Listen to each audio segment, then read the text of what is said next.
Hey everyone, this is a wild story I need to get off my chest, and I'm sharing it here anonymously because, well, it's complicated. Subscribe and write in the comments what you would do in this situation. I'm 28, living in a quiet suburb outside Seattle with my husband and our dog, and this tale involves my nephew, Ethan, who's 22 and from New York City. He's my sister's kid, smart, charming, with that big city edge, and he came to visit us last month for a long weekend. What happened was unexpected, messy, and something I still can't fully wrap my head around. We had 9 encounters that night, and I'm here to unpack it all. If you're reading, please subscribe and drop a comment. What would you do in my shoes? I'd love your thoughts as I figure this out. So, let's start at the beginning. Ethan arrived on a Friday evening, rolling up in a rental car with his backpack and that cocky grin. He's tall, lean, with dark hair and hazel eyes that seem to see right through you, a stark contrast to my husband Mike, who's 30 and more of a laid-back tech guy. My sister warned me Ethan's been restless since graduating college, bouncing between jobs, and this trip was his way of finding himself. We welcomed him with open arms, dinner of lasagna and garlic bread, some wine, and a movie night on the couch.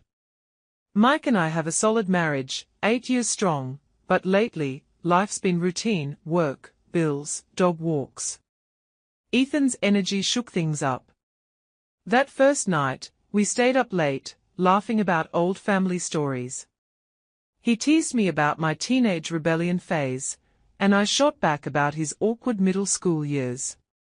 It felt normal, familial. Mike crashed early, claiming a work call the next day, leaving me and Ethan to clean up. The kitchen was warm, the dishwasher humming, and Ethan leaned against the counter, asking about my life. His questions were innocent enough: how's work, any kids on the way, but there was a spark in his voice, a curiosity that lingered. I brushed it off as jet lag or his New York charm. We moved to the living room, the TV flickering with some late-night show, and I noticed how close he sat, his knee brushing mine. My heart did a weird flip. I told myself it was nothing, just tiredness, maybe the wine, but as the night wore on, the air felt charged. He mentioned missing the city's nightlife, and I joked about Seattle's rain being a poor substitute. Then he said, "You're cooler than I remembered, Aunt Jen," with a smile that wasn't quite nephew-like. I laughed it off, but my mind raced. Was I imagining this? The clock hit midnight, and I suggested we call it a night. He nodded, heading to the guest room down the hall. I went to bed, lying next to Mike's steady breathing, but sleep wouldn't come. Something felt off, a tension I couldn't name. Little did I know, the night was just beginning. Hey again, thanks for sticking with me on this crazy ride. If you've got any insights, please comment, I'm still processing. So, after that late-night chat with Ethan, I tossed and turned in bed, Mike snoring softly beside me. The house was quiet except for the occasional creak of the floorboards and the dog shifting in his crate.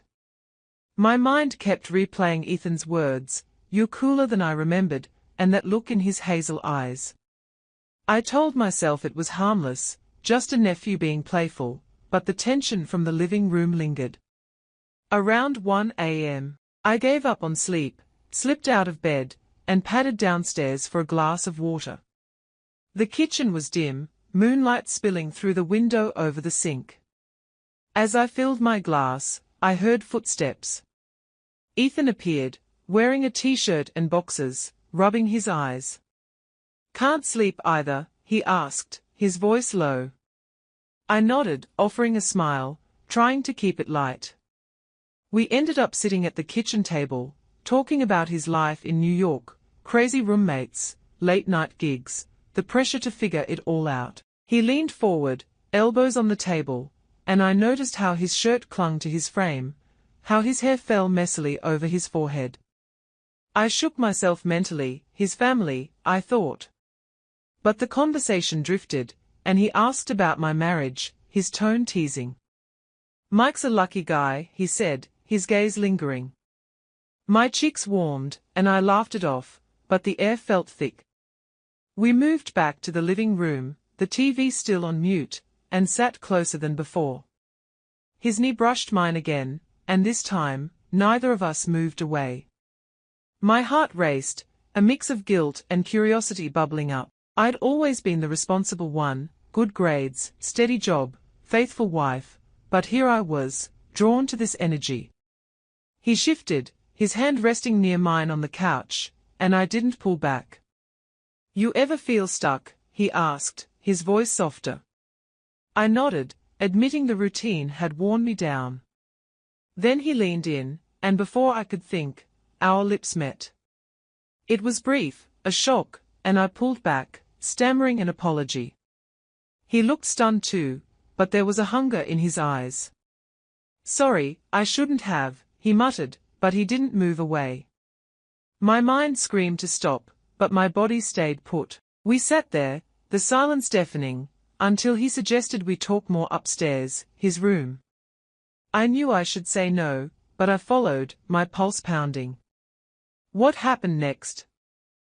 I was following Ethan to the guest room after that kiss in the living room. My heart was hammering, every step up the stairs feeling like a betrayal of Mike sleeping down the hall. The house was still, the only sound my bare feet on the carpet, and the faint hum of the fridge. Ethan's room was small, with a single bed, a suitcase in the corner, and moonlight filtering through the blinds. We stood there awkwardly at first, the kiss hanging between us like a live wire. I don't know what came over me, he said, running a hand through his hair, but his eyes didn't leave mine. I should have walked out, apologized again, and gone back to bed. Instead, I stayed, my voice catching as I said, "It's okay." That was all it took. He stepped closer, and we kissed again, deeper this time, my hands finding his shoulders. My mind raced, guilt, excitement, confusion, but my body responded. We ended up on the bed, clothes still on, just holding each other, talking in whispers about our lives. He confessed feeling lost in New York, pressure from my sister to settle down, and I admitted the monotony with Mike had left me restless. It felt like a confession, a connection I hadn't expected. Then it happened, the first time. It was quick, impulsive, a blur of hands and breaths, and I lost count after that. The night turned into a cycle, talking, touching, repeating. By dawn, we'd been together 9 times, each moment a mix of passion and panic. I had never felt so alive, yet so ashamed. When the first light crept in, I slipped out, my legs shaky, and returned to my room. Mike was still asleep, oblivious, and I lay there, heart pounding, the scent of Ethan on me. What had I done? It was wrong, family or not, but the thrill was undeniable. I told myself it was a one-time lapse, but part of me wondered if he felt it too. The day ahead loomed, breakfast, normalcy, while this secret burned inside. What would happen next? After that insane night with Ethan, I woke up next to Mike, my body still buzzing from the 9 times we'd been together. The clock read 7 a.m. and the house was stirring, dog barking, coffee maker gurgling. I felt like a stranger in my own skin, the scent of Ethan lingering on me, mixing with the guilt that sat heavy in my chest. I showered quickly, scrubbing hard, trying to wash away the evidence, but the memory stuck. Mike mumbled a good morning, clueless, and I forced a smile, my mind racing. Downstairs, Ethan was already up, sipping coffee at the table, looking fresh despite the night. His hazel eyes met mine, a flicker of something, recognition, maybe, before he grinned at Mike. Slept like a rock, he said, and I nearly choked on my juice. The day went on, Mike took Ethan to see the Space Needle, and I stayed home, claiming a headache. Alone, I paced, replaying every moment. It wasn't just physical, we'd talked, shared, and that connection scared me more than the act itself. That evening, Mike went to bed early again, and Ethan lingered. We ended up in the kitchen again, the air thick with unspoken words. "Last night was intense," he said, leaning against the counter. I nodded, my throat tight. "We can't tell anyone," I whispered, and he agreed, but his hand brushed mine, sending a jolt through me. I pulled back, but the pull was there. We didn't repeat it that night, though the tension lingered. The next day, he was leaving, and I drove him to the airport. In the car, he thanked me for the visit, his voice soft, and I felt a pang. Back home, Mike asked if I was okay. I lied, saying yes. But inside, I was a mess. Was this a fling, a mistake, or something deeper? I didn't know, and the silence from Ethan, no texts, no calls, left me hanging. After dropping Ethan at the airport, I drove home in a daze, the Seattle skyline blurring past. Mike was at work, the house empty except for the dog, and I sank onto the couch, replaying everything. That night, 9 times with my nephew, had turned my world upside down. The guilt was there, sharp and constant, but so was this strange satisfaction, a secret I couldn't share. I'd crossed a line, family or not, and part of me didn't regret it. Days turned into weeks, and Ethan didn't reach out. I checked my phone obsessively, wondering if he felt the same pull or if it was just a wild escape for him. My marriage with Mike felt strained. I snapped at him over little things, avoided intimacy, my mind elsewhere. I started journaling, pouring out the nights, the talks, the connection that felt real despite the taboo. Was I wrong to enjoy it? Maybe, but at 28, I was questioning my life, routine job, predictable days, and Ethan had shaken that up.